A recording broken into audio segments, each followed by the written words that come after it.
Hello, it's Mrs. Moret with your Unit 2, Lesson 13 Practice Problems Video Answer Key. So let's go ahead and get started. On problem 1, it says this polynomial function, x to the third minus 21x plus 20 has a known factor of x to the fourth. Write b of x as a product of linear factors. One thing to note real quick is that the x to the third should have a plus 0x squared after it. So like between the x to the third and the minus 21x, we have a 0x squared term, okay? So that'll be helpful when you're trying to figure out the targets moving forward. So this would be a great time to use the division that you learned yesterday or the other day, the box method. So I'm going to set that up, x and -4, and then that's the top row will give us our answer after we divide. So we'll start with the x to the third. Okay, so to get that to be x to the third, there must have been an x squared here. And x squared times -4 is -4x squared. Next target is 0x squared from here. So this needs to be a positive 4x squared, which means 4x would have been above it. 4x times -4 is -16x. And our next target is the -21x there. We need to add -5x to -16x to get -21x. And so this -5x needs a -5 above it. -5 times x is -5x. And then finally, -5 times -4 is 20. And I know this is correct because that's the last target. So we're almost there. But what we have to do now is factor the x squared plus 4x minus 5 from here. So to factor that, I'm going to use a box. And x squared goes in that first space. The constant, -5, goes in the last. And the other two spaces, I'm trying to find factors of -5x squared that add up to positive 4x. And so I think I will use -1x and times positive 5x. That multiplies to -5x squared and adds to 4x. So I'll put the 5x here and the -1x here. And then the GCF of the top row is just x, which means we need an x above it, and then a -1 here and a positive 5 there. So we have 1, 2, 3 linear factors. So the final answer for number 1 is, let me make this a little, well, I guess not. The final answer for number 1 is b of x equals x minus 4 times x minus 1 times x plus 5.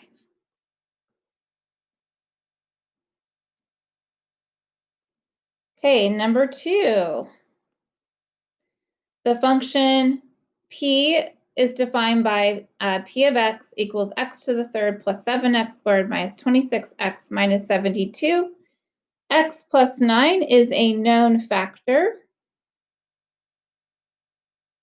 To rewrite the function as the product of two factors, long division was used, but an error was made. So I can see like the p of x is under the division sign and x plus 9 is on the outside, so that looks good. But somehow there was an error. Now the question is, how can we tell by looking at the remainder that an error was made? Well, if x plus 9 is a factor, then it should divide into the polynomial evenly, meaning it should have a remainder of 0. Since it doesn't have a remainder of 0 and we know it's a factor, there was an error made somewhere. And I can see in this very first step, when the x squared was multiplied through by x plus 9, I see x to the third plus 9x squared. That's correct, but remember, we're subtracting the entire expression.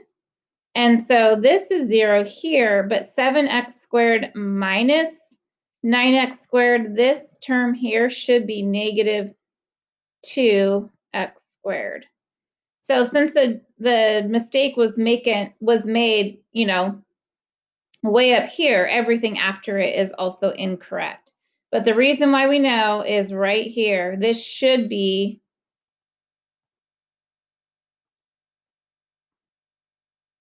a remainder of 0.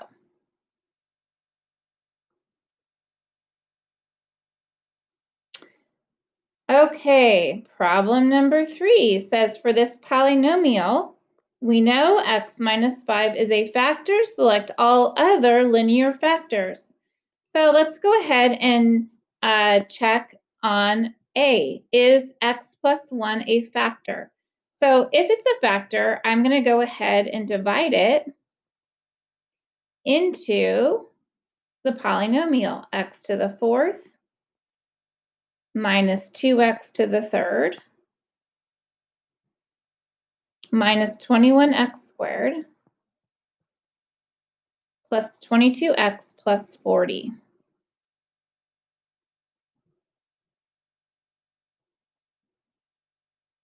Okay. So in dividing polynomials, I just always start with looking at the first term and the first term. So x times x to the third gives me exactly x to the fourth. So I'm going to put x to the third, and I always put it over the corresponding power of x.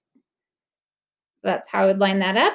And then multiply x to the third times x plus 1. So x to the third times, get rid of that, x to the third times x is x to the fourth. X to the third times 1 is positive x to the third. Now we're subtracting the whole expression, so put it in parentheses. This is 0, but negative 2x to the third minus x to the third is negative 3x to the third. And bring down the next term. And consider the first terms again. I need a negative 3x squared. So that when I multiply by x, I get exactly negative 3x to the third. And then also times 1. Okay, and then subtracting again the entire expression. This is 0. This is negative 18x squared because we're subtracting a negative, so really adding. Bring down the next term, which is plus 22x. Okay, and then consider the first terms again. X times what is negative 18x squared? X times negative 18x is negative 18x squared. So multiply that by x plus 1, negative 18x squared minus 18x. And again, we're subtracting the entire expression, so in parentheses. This gives me a 0. And then 22x minus negative 18x is positive 40x. I don't actually need that 0 there, so I'm going to erase it. And then finally, bring down the last term, which is plus 40. And that means I need a 40 to get 40x, so plus 40 goes here. And as you can tell, when we multiply through, we get 40x plus 40. So when we subtract, we do get a remainder of 0. And so that means this one is a yes. Okay? So I could repeat this process, checking for the rest of those factors and dividing them in and seeing if I get, in fact, a remainder of 0. Or I could just look and graph it on Desmos. So I went to Desmos and I typed in the equation. It gave me this, and I can see roots there, there, there, and there. So I see -4, -1, 2, and 5. So thinking about that, I know if I have this root at, or 0 at -4, then x plus 4 is a factor. And here, x plus 1, that's the one we already found, that was a, is a factor. Here, x minus 2 is a factor. And here, this is the one, the problem already told us, x minus 5 is a factor. All right, so all together on this question, problem number 3, you should have selected A along with D, which is the x minus 2, and E, which is the x plus 4. Okay, so dividing is one way, graphing and looking at the roots. You already know that connection, so why not use it? Okay, so we just decided on A and then D and E. So x minus 2 and x plus 4. And we got those two by looking at the graph. Okay. Next, we're going to match the polynomials with their constant term. Okay, so the constant term in the polynomial is also the y-intercept, and the y-intercept is where you have a 0 for x. So we can use the fact that x equals 0 in each of those and then calculate the constant, because that's the same as the y-intercept. So for a, if x is 0, we have -2 times -3 times +7, which is 42. So 42 is the A. On B, if we put a 0 in for x, we would have 2 times -3 times 7. That's -6 times 7, which is -42. So number 2, -42 is B. Next, if we put a 0 in for x, we would have 1/2 times -2 times -3 times +7, which is equal to +21. So 3 is the match for C. On D, if we put a 0 in for x, we would get 5 times -2 times -3 times +7, which is equal to +210. So number 5, 210 is for equation D.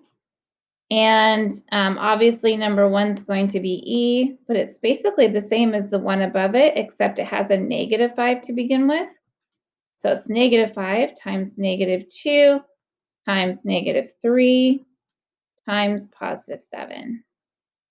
And that's equal to +210. So number 1, or sorry, that's equal to -210. So number 1 goes with equation E. And I found all of those knowing that the constant is equal to the y-intercept, and the y-intercept is where x is equal to 0. So I put a 0 in for x in each of those and found the answers.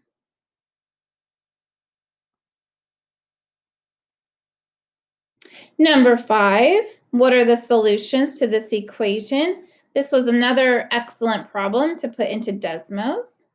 So let's see here. Turn off the polynomial.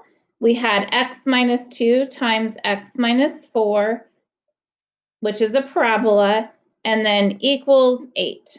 Okay, so I can see they cross in these two places here when x is 0, and here where x is 6.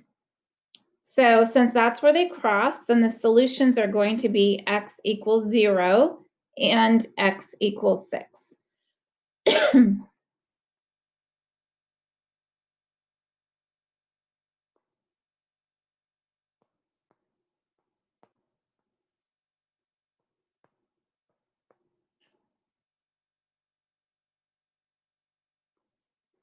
Okay, on number 6, the graph of the polynomial is shown.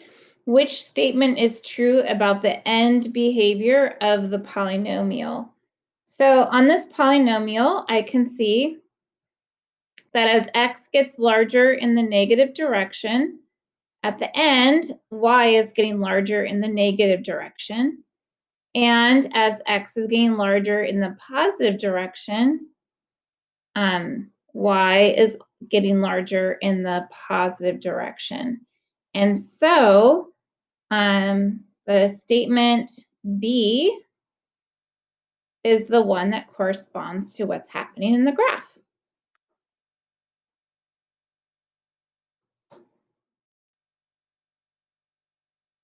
And finally, question number 7 gives us a polynomial. We know it has a factor of x plus 4. We want to rewrite it as the product of linear factors. So I want something like p of x equals x plus 4 times 2 other linear factors. I'll just get them ready. I'm not sure what's going to go there. So I'm going to go ahead and use that box method division to figure this out. So I have x and 4. Oops.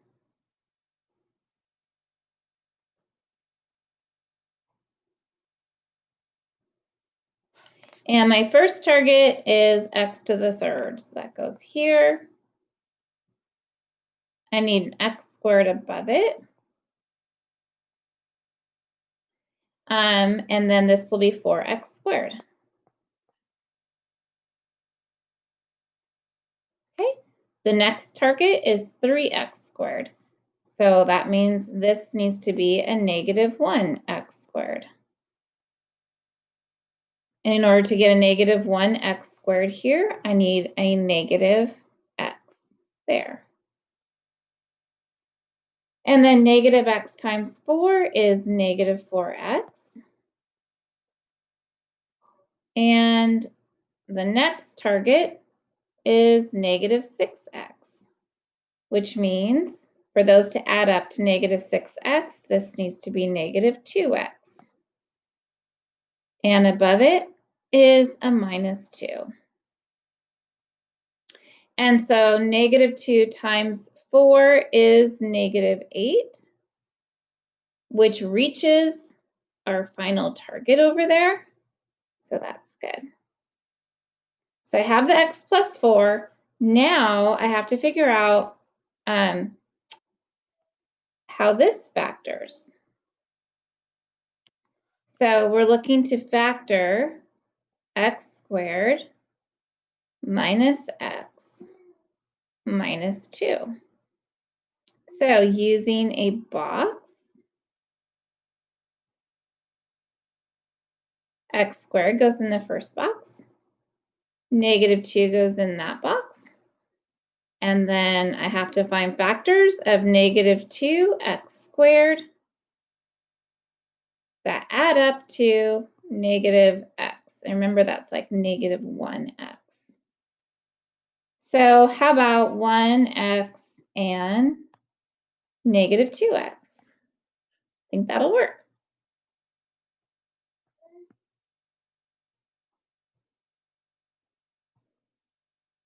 Okay, so the greatest common factor of the top row is just x. And we need an x there as well. And a negative 2 to get negative 2x. And then just a 1 to get 1x. And then 1 times negative 2 is negative 2. So the final answer for the first part is x plus 4 times x minus 2. And then x plus 1. So to sketch that out, I'll do it really quickly on a graph here in this tiny little space. To sketch that out, I would say, okay, my x-intercepts are going to be negative 4, positive 2, and negative 1. Just remembering that the x-intercepts will have the opposite sign as the factors. So 1, 2, 3, 4. And then on the other side as well, let's do a couple. So negative 4 is down here. And then negative 1 is here, and positive 2 is here. Okay. So again, we have zeros at negative 4, negative 1, and positive 2. And then finally, the y-intercept is if you put a 0 in for x. So 4 times negative 2 times 1, and that is equal to negative 8. So let's say that's all the way down here, negative 8. This polynomial has an odd degree, and it's a positive leading term. So its end behavior looks like this. So from here, from the negative 4, it's heading in that direction, and it comes up, loops around, goes through the y-intercept and the final root over there. And that is the end of the assignment. I hope this was helpful.